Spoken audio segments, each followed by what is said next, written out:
আজকে আমি তোমাদেরকে অষ্টম শ্রেণীর বীজগণিত 4.3 এর উৎপাদকীয় বিশ্লেষণ এই 34 নম্বর অঙ্কটা সলভ করব। তো এই অঙ্কটা আমরা এমনভাবে সলভ করব যে এই ক্যাটাগরি তুমি জানো যে আরও কিছু অঙ্ক আছে, সেই অঙ্ক এই একটা অঙ্ক করার মাধ্যমেই তোমাকে বোঝাই দেব। দেখো এতদিন আমরা যে অঙ্ক করেছি তখন এইখানে এক্স থাকছে, এখানে এক্স স্কোয়ার থাকছে, এখানে এক্স থাকছে, আর এইখানে থাকছে সংখ্যা 10 হইতে পারতো, 20 হইতে পারতো। তো এখন এটা সংখ্যা না দিয়ে কী দিছে, a+1 × a+2। তো এই ক্যাটাগরির যখন তুমি আরও অঙ্ক পাও তখন তোমাকে এই দুইটারে সিমিলার ওয়েতে আনতে হবে, মানে একই রকমের আনতে হবে। এখন একই রকম কি দেখো, এইটারে কি করতে হবে a+1, এটা তো ছিলই, এইটারে করতে হবে a+1+1। কারণটা কি? কারণ আমরা এইটা সমতুল্য করার ট্রাই করতেছি, যেন দুইটা থেকে কমন নিতে পারি, দুইটা থেকে ম্যাচ করাইতে পারি এরকম। আর এখানে ছিল কি x² - x, এই যে মাইনাস। ওকে, এখন যখন তুমি এরকম পার্ট দেখবা তখন কমন নেওয়ার পরে তোমার এইখান থেকে যেহেতু এই মান সেম করা যায়, তো দুইটা থেকে তুমি একটা সংখ্যা ধরে নিবা। যেমন কি a+1, ধরো আমি সমান p ধরলাম, a = 1 + p। তাহলে পরবর্তী লাইনে কি আসবে x² - x। এখন এই যে মাইনাস, আমি মাইনাসটা দিলাম, এখন এইটার মান আমরা কি ধরছি, ওই যে আমরা এইটার মান p ধরলাম, তাহলে লিখলাম p। আর এইটুকের মান কত p, তাহলে যে p ইন্টু এই যে এইটুকের মান কি p, তাহলে ইন্টু ছিল এই যে বিন্টু a+1 এর মান কি, ওই যে a+1 এর মান ধরলাম আমার p, কি ছিল প্লাস কি এই যে এই প্লাসটা, এইটা 1 এর এই যে 1, এই হলো তোমার মান দাঁড়াইলো। দেখো এইটার মান p আর a+1 এর মান p আর এই যে 1 এর মান 1। এখন পরবর্তী স্টেপে তোমাকে কি করতে হবে, তোমাকে এটা গুণ করতে হবে, x² - x মাইনাস p আর p গুণ করলে হয় p², প্লাস মাইনাসে মাইনাস, পির সাথে 1 গুণ করলে p হয়, আমি আর দিলাম না 1p, 1p মানেই p মানেই 1p।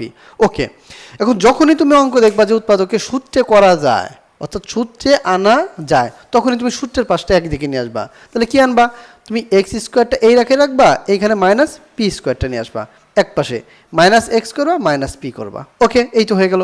এখন তুমি জানো যে a² - b² সূত্র কি, a² - b² সূত্র a + b × a - b। তাহলে কি হয় x + p × x - p, এটা a + b × a। আর এইখানে আমি কি করব, এখানে আমি -1 ধরো কমন নিলাম, -1 কমন নিলে কি x + p হইল।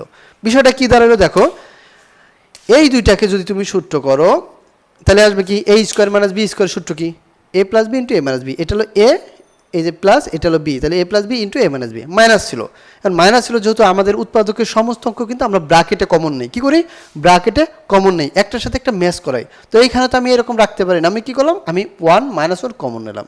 -1 কমন নিলে কি x এর x বসলো, এই যে মাইনাস, এই যেহেতু মাইনাস মাইনাসে প্লাস, এই যে এই মাইনাসে প্লাস এই যে p, তাহলে x + p। এখন তোমার এই জোড়া থেকে এই জোড়া থেকে কি আসলো, দেখো এই জোড়া থেকে যদি তুমি কমন নাও, কি কমন নিতে পারো x + p কমন নিতে পারো। তাহলে যদি আমি x + p কমন নেই, ধরো x + p কমন নিলাম, তাহলে x + p কমন নিলে থাকবে কি এই জোড়া থেকে একটা আমি কমন নিলাম, তাহলে থাকবে কি, তাহলে থাকবে x - p - 1। আশা করছি তুমি বুঝতে পারছো কি করলাম। আমরা এখান থেকে কমন নিলাম, দেখো এখানে দুইটা রাশি, এই যে একটা রাশি, এই যে একটা রাশি, তুমি জানো যে দুইটা রাশি থেকে কি করা যায়, কমন নেওয়া যায়। দেখো দুইটার ভিতরে মিল কি x + p, দুইটার ভিতরে মিল আছে, তাহলে আমি নিলাম x + p। দেখো এইটার ভিতরে, তাহলে x + p আমি কমন নিলাম, তাহলে কমন নেওয়া মানে ভাগ করা, ভাগ করলে দেখো এইটার ভিতরে এইটা ভাগ করলে এইটা থাকে, x + p কমন নিলাম, নেওয়ার পর এইটা কমন নিলাম, তাহলে এটা শেষ, এইটা নিয়ে নিলাম, এইটা শেষ, তাহলে এই দুইটা শেষ হয়ে গেল, এই দুইটা শেষ, তাহলে থাকলো কি x - p আর এই যে -1।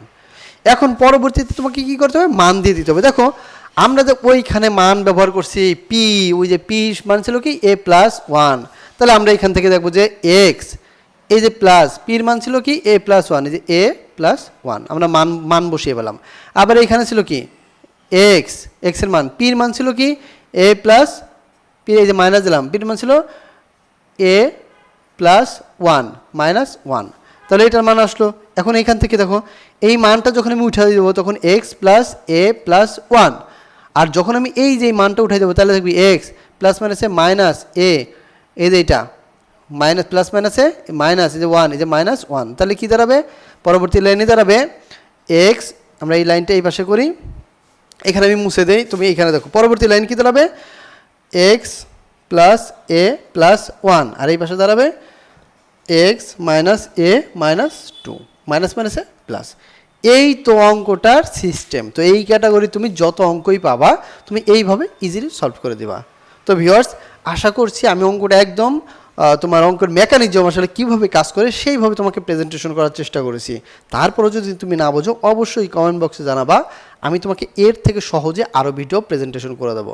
তো ভিউয়ার্স, দেখা হচ্ছে পরবর্তী ভিডিওতে। আজকের মতন বাই।